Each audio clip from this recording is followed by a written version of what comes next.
성경 일독을 위해서 오늘 우리가 함께 읽어나갈 하나님 말씀은 출애굽기 1장부터 3장까지의 말씀입니다. 오늘부터 출애굽기 묵상이 시작됩니다. 출애굽기라고 하면 애굽을 나오는 이야기입니다. 애굽은 이제 이집트인데요. 그 당시에 이집트는 가장 강력한 나라였습니다. 그 나라에 400년 동안 종살이를 했던 것이 이스라엘 백성입니다. 하나님께서는 모세를 보내셔서 하나님의 은혜로 홍해를 가르시고 이 종살이 하던 이스라엘 백성을 이제 출애굽시키셔서 광야에서 말씀을 주시고 하나님 백성 만들어 가시는 이야기가 바로 출애굽기의 말씀입니다. 이 출애굽기는 성경 전체를 볼 수 있는 내용이 담겨져 있습니다. 우리는 강력한 죄의 종의 신분으로 살아왔습니다. 아무리 인간적인 힘으로 그 죄로부터 벗어나려고 해도 마치 이집트의 종살이하는 이스라엘 백성처럼 모든 인간은 죄의 종으로 삽니다. 그런데 예수 그리스도를 우리에게 보내주셔서 홍해가 갈라지는 기적보다 더 놀라운 예수 그리스도의 그 귀한 몸이 갈라지셔서 우리가 그 몸을 통해 이제 하나님의 자녀로 주의 백성으로 그 존재를 변화시켜 주시는 것이 성경 전체의 이야기임을 우리가 출애굽기를 통해서 함께 살펴보게 될 것입니다. 이 출애굽기를 하나님께 세우셔서 이끌어가는 인물이 있다면 바로 모세입니다. 하나님은 모세를 통해서 출애굽기를 이끌어가게 하시는데요. 모세가 태어날 당시에 이집트의 왕 바로가 이스라엘에 태어나는 모든 남자아이를 죽이라고 명령할 때에 모세가 태어났습니다. 모세도 원래 태어나자마자 죽어야 하는 운명 속에 태어났는데 오늘 본문에 우리 출애굽기 2장 3절 보시면 모세의 부모는 이 모세를 죽일 수가 없어서 숨겨서 키우다가 2장 3절 보시면 그러나 더 이상 숨길 수가 없어서 갈대 상자를 구하여다가 엽청과 송진을 바르고 아이를 거기에 담아 강가의 갈대 사이에 놓아두었다라고 나옵니다. 이 아이를 죽일 수도 없고 키울 수도 없고 그래서 갈대 상자를 만들어다가 강가에 놓아두었습니다. 이어지는 4절 5절 보시면 그 아이의 누이가 멀찍이 서서 아이가 어떻게 되는지를 지켜보고 있었다. 마침 바로의 딸이 목욕을 하려고 강으로 내려왔다.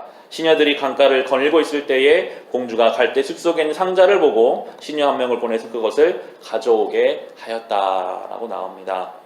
이 갈대 상자에 담겨있던 모세는 공주에 의해서 발견되고 그에 의해서 이집트의 왕자로 살아가게 되는 내용이 나오게 됩니다.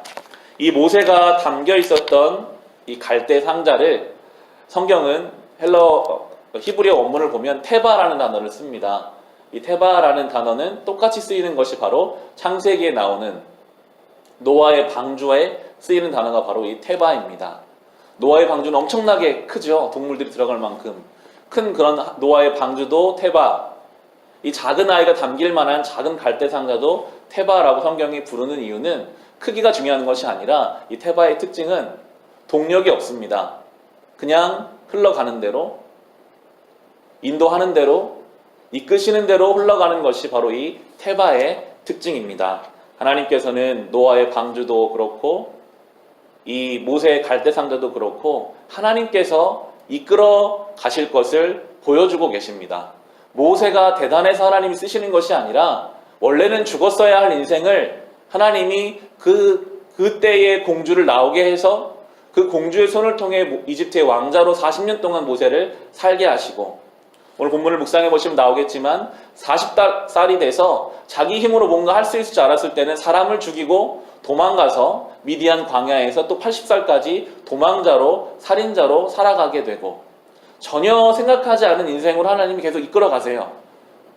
우리의 인생은 테바거든요.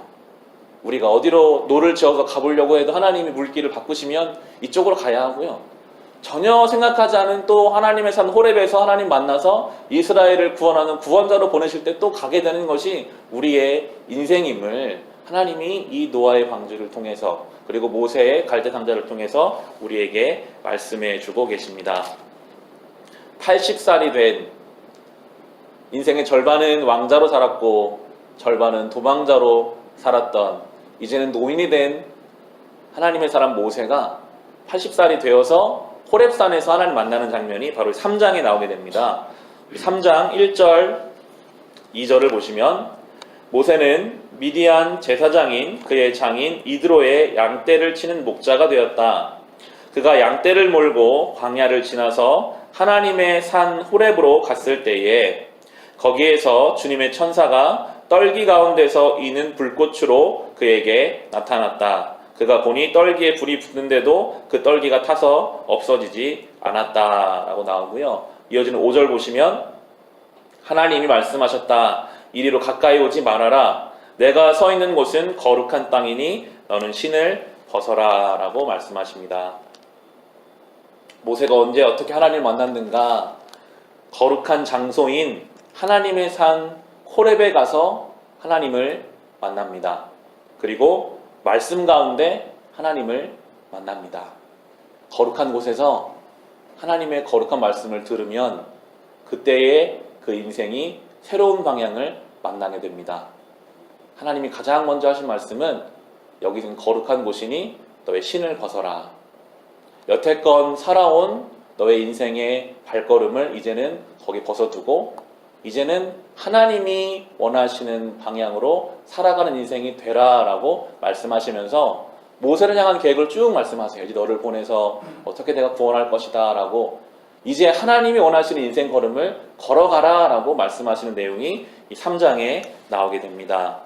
이거 소망하게 되더라고요. 우리 교회가 마치 이 호렙산과 같이 각자 인생의 길을 걷다가도 이 성전에 모여서 하나님의 거룩한 말씀을 들으면 이제 우리의 하나님 앞에 원치 않았던 신발들은 다 벗어두고 하나님 원하시는 방향을 향해 나아가는 것입니다. 내일 드려지는 주일 예배가 우리가 주님 앞에 설 때마다 우리 한 주간의 삶을 우리의 발걸음을 돌아보며 주님 원치 않으시는 거룩하지 못한 것들은 다 벗어 던지고 다시 주님 말씀 붙잡고 살아가는 것, 그것이 신앙이고 그것이 성도의 삶임을 이 모세를 통해서 생각해 보게 됩니다. 오늘 이 출애굽기를 묵상하시면서 태바 나의 삶을 주님이 인도하실 것을 믿고 살아가시기를 바랍니다. 또한 하나님의 산 호렙에서 아버지의 말씀 앞에 우리 인생의 신을 벗어던지고 이제는 주님 원하시는 인생길을 정해서 그 길을 걸어갈 수 있으시기를 우리 주님의 이름으로 축원합니다.